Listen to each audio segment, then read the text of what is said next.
Now, Sherry has a special for us this morning.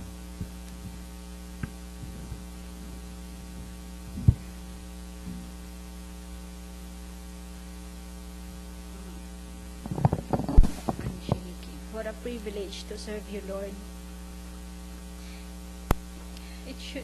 Today should be Mama Marie's turn for the special.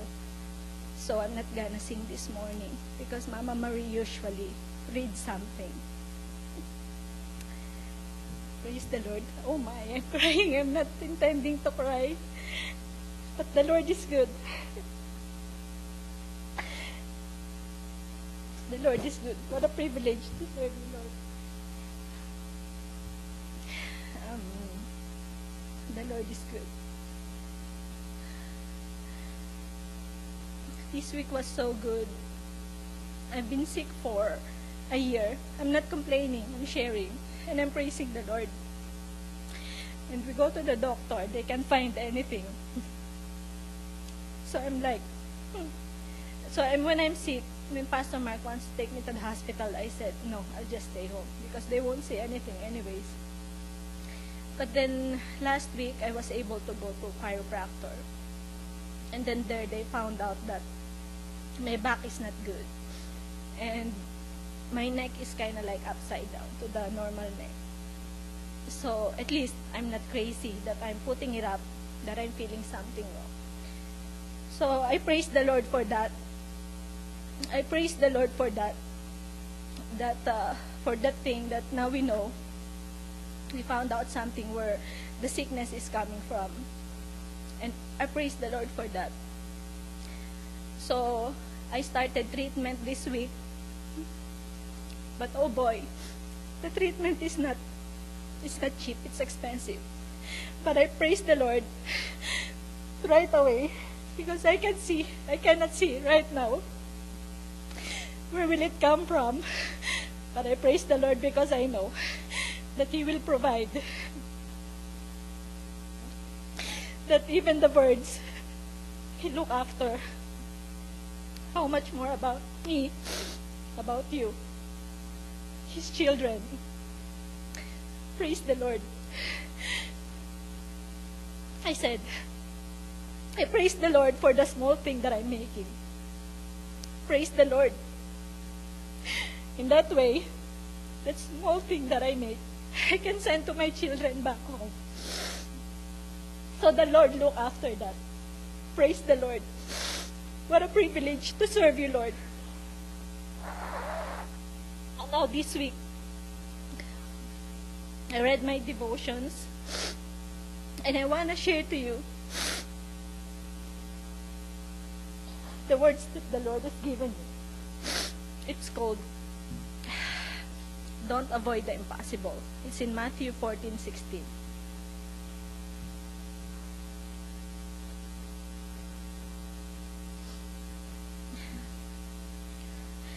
Jesus asked His disciples to do something that clearly was impossible.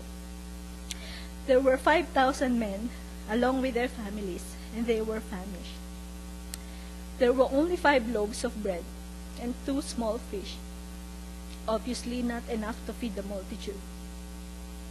The cost of food for even a portion of the crowd would have far exceeded the disciples' small budget.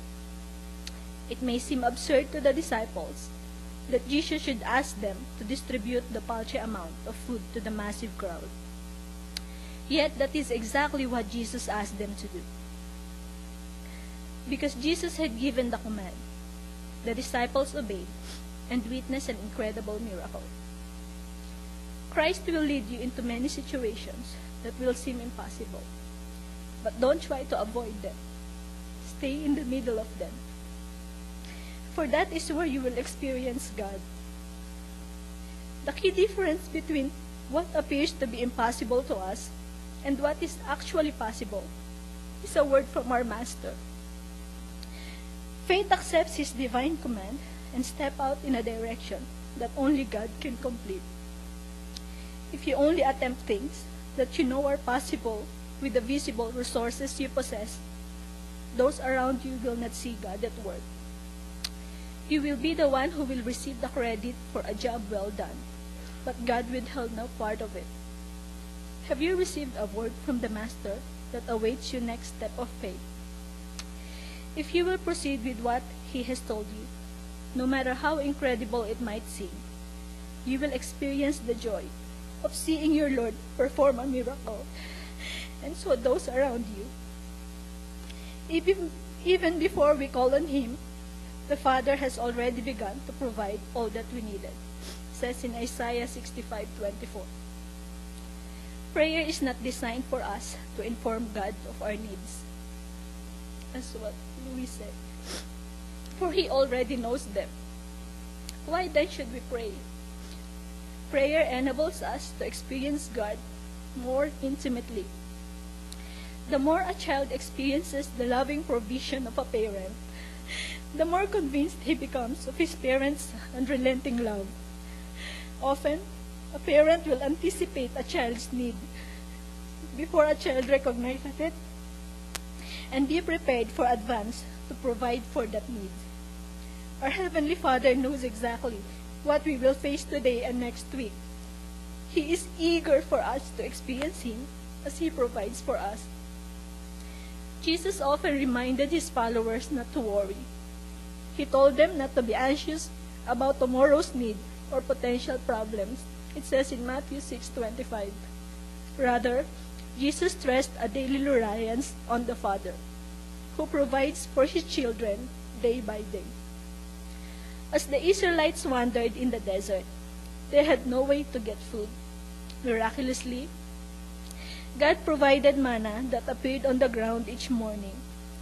God's provision is sufficient for one day at a time. Each day, the children of Israel received a fresh manna as a tangible reminder of God's love for them. If they attempted to store it for the days to come, they found that it had spoiled by the next day. It was impossible to stockpile God's provision because God wanted them to trust in Him, not in their pantry. God's grace was sufficient for each day. God wants us to trust Him daily with our needs. This trust does not make us poor planners or careless with our future, unprepared to face what may come. Rather, it keeps our relationship with the Lord in its proper perspective as He reminds us daily of our dependence upon Him. God is aware of what tomorrow will bring and how we should prepare for it. He knows the problems we will face, and He has already made provision for us to overcome them. He asks us to trust in Him daily. Our faith in Him today cannot substitute for our trust in Him tomorrow. If we walk with Him closely today, we will be in the center of His will tomorrow. Praise the Lord.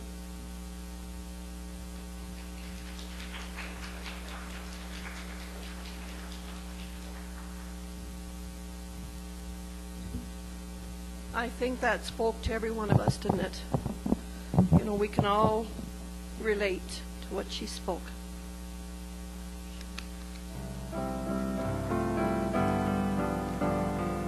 Would you stand while we worship? Sing them over again to me, wonderful words.